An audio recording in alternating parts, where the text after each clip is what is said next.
नमस्कार. आज ना आपण कमी तेल, कमी मसाला वापरून वांग्याची झणझणीत गावरानी पद्धतीची भाजी पाहणार आहोत. प्रत्येक गोष्टीमध्ये जास्त तेल किंवा मसाले वापरले तरच ती भाजी चविष्ट होती असं नाही. ही भाजी ना नॉनव्हेजच्या चवीलाही मागे टाकेल अशा पद्धतीची आहे. तर व्हिडिओ शेवटपर्यंत बघा. आवडला तर लाईक, शेअर, सबस्क्राईब जरूर करा. तर बघा इथं मी 5 वांगे घेतलेले आहेत आणि हे वांगे ना फ्रेश आहेत, त्यामुळे त्याचं पटकन देठ वगैरे सगळं कापलं जातं आणि याच्यामध्ये बिया पण कमी आहेत. कोवळे शक्यतो वांगे घ्यायचे, निब्बर असे वांगे घ्यायचे नाहीत. जर तुम्हाला अख्खे वांगे करायचे असतील ना तर या पद्धतीचे वांगे घ्यायचे आणि थोडंसं तुम्हाला कापून वांगे करायचे असतील तर थोडेसे निब्बर थोडे जास्त दिवस झालेले असे वांगे घेतले तरीही चालतील. पण भरलेली वांगी, अख्खी वांगी करायची असतील तर हे अशा पद्धतीचे छोटे छोटे वांगे घ्यायचे आहेत. तर बघा इथं ना मी काटे वगैरे सगळे काढून घेतलेले आहेत. 2-2 इंचापर्यंत वांग्याची देठं ठेवलेली आहेत आणि ती देठं खाल्ली तरी चालतात. त्याच्या बाहेरचं कवर चविष्ट लागतं आणि या पद्धतीनं कापून घेतलेले आहेत. मध्ये बघायचं आळी वगैरे काय असेल तर आणि छान असं मिठाच्या पाण्यात ठेवून द्यायचं. एकतर छान स्वच्छ धुतले जातात आणि थोडीशी मिठाची चव पण त्या वांग्याला लागली जाते. या पद्धतीनं सगळे वांगे आपण या मिठाच्या पाण्यात ठेवून देणार आहोत. तर आता बघा आपल्याला गावरानी पद्धतीची करायची आहे. तर थोडंसं आपण तव्यामध्ये कांदा, एक छोटा आकाराचा कांदा उभा कापलेला आहे. तो थोडंसं तेल टाकून काळपट होईपर्यंत भाजून घेणार आहोत आणि भाजल्यामुळे ना एक छान चव येते. आणि त्याच तव्यामध्ये ना 10-12 असे छोटे-छोटे खोबरं घ्यायचं आहे सुक्कं. ते पण आपण काळपट होईपर्यंत भाजून घ्यायचं आहे. हे दोन्ही एकदाच भाजायचे, सेपरेट भाजायची काहीच गरज नाही. तवा गरम असतो त्यामुळे दोन्ही पण भाजलं जातं. आता त्याच तव्यामध्ये ना कांदा आणि खोबरं भाजल्यानंतर लसण, अद्रकचा एक छोटासा तुकडा आणि तीळ घेणार आहोत. आणि मी त्याच्यामध्येच थोडीशी धण्याची भरड पण टाकलेली आहे शेवटी. अख्खे धने असेल तर ते पण घेऊ शकता. माझ्याकडे थोडेसे मोठाड कुटलेले धने होते, ते मी शेवटी थोडंसं गरम करून त्याच्यातच घेतलेले आहेत.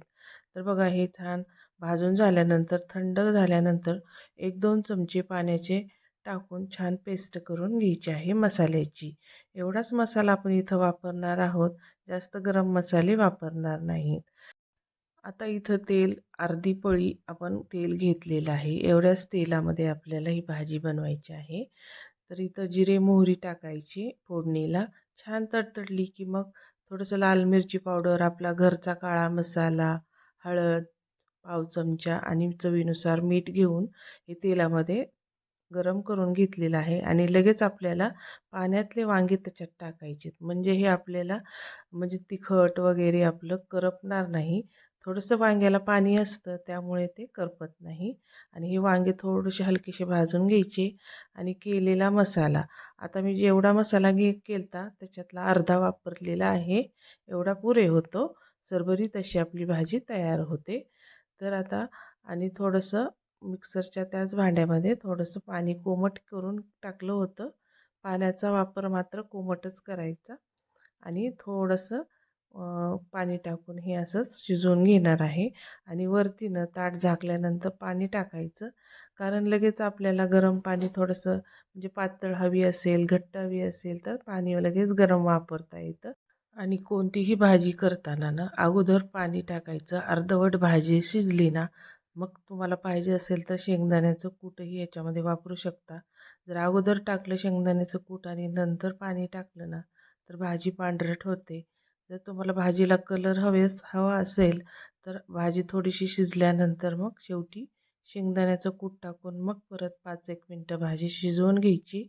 बघा इथं मी थोडंसं 2-3 चमचे शेंगदाण्याचं कूट वापरलेलं आहे. भाजीला चव छान येते आणि घट्टसरपणा पण येतो आणि थोडीशी कोथिंबीर टाकून एक शिजवून घेतलेली आहे 5 मिनटं आणि मस्त अशी आपली रस्सा भाजी वांग्याची कमी तेल, कमी मसाले वापरून तयार झालेली आहे. भात, भाकरी, चपातीबरोबर हे तुम्ही खाऊ शकता आणि तुम्हाला जर थोडंसं घट्टसर हवी असेल तर थोडी आणखी शिजवून घ्यायची आणि छान वांगे शिजल्यामुळे छान भाजीला चव येते.